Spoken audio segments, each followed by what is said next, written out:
What I said about income inequality is a few things. Number one, the idea that the people who are very, very rich somehow stole from the people who are very, very poor, and that's why they're very, very rich is stupid. Poor people are poor and don't have lots of money to steal. Okay, so the idea that Bill Gates got rich by ripping off a bunch of homeless people. Homeless people were not buying Microsoft, nor was he going to them, forcing Microsoft on them for them to stick into their boxes. Right? Like that's not how he got rich. The way you get rich in any free functioning economy is by participating in an enormous number of voluntary transactions that benefit both sides. You should care about the question of poverty. You shouldn't care about the question of income inequality. You should care about how do we make poor people rich, not how do we make rich people poorer so that everybody's at the same level. Because that's just you being jealous. That's just you not liking the guy's house next door because it's bigger than your house. And look at that, he has a big house, I have a smaller house, maybe I'll just go rob his place.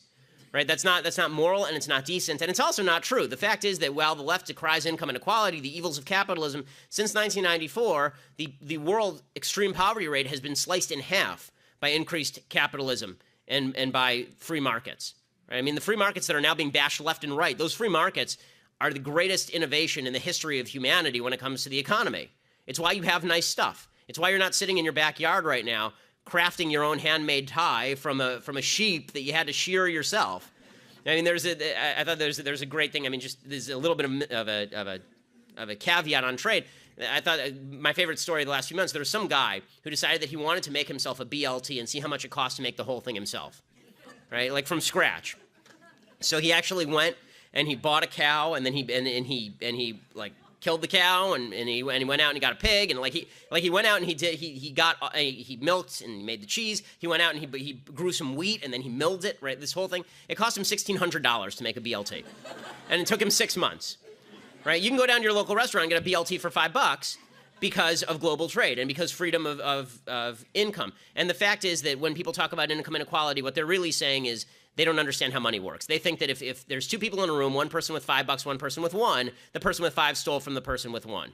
It doesn't ask the question, how did the person get poor? The reality is, if you don't want to be permanently poor in America, it's very, very easy. The Brookings Institute, which is a left-leaning institute, they say you only have to do 3 things. Graduate high school, don't have babies out of wedlock, get a job.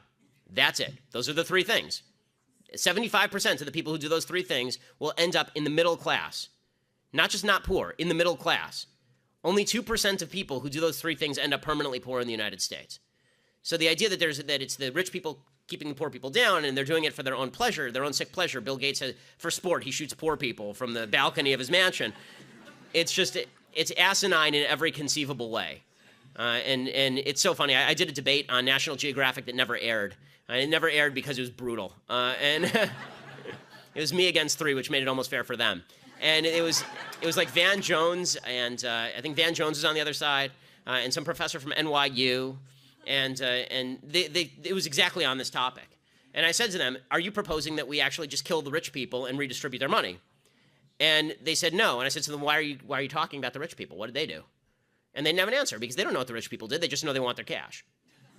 The idea that income inequality is correlated in any way with overall poverty is really silly. There are countries with really high income inequality and very low overall poverty. That's like the United States. There are countries with 0 income inequality, Sudan, and nobody has anything.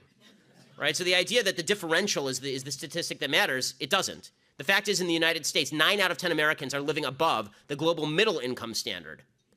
Right? Everybody in the United States is rich by global standards. And you want to get rid of the income inequality by destroying that. Good luck to you.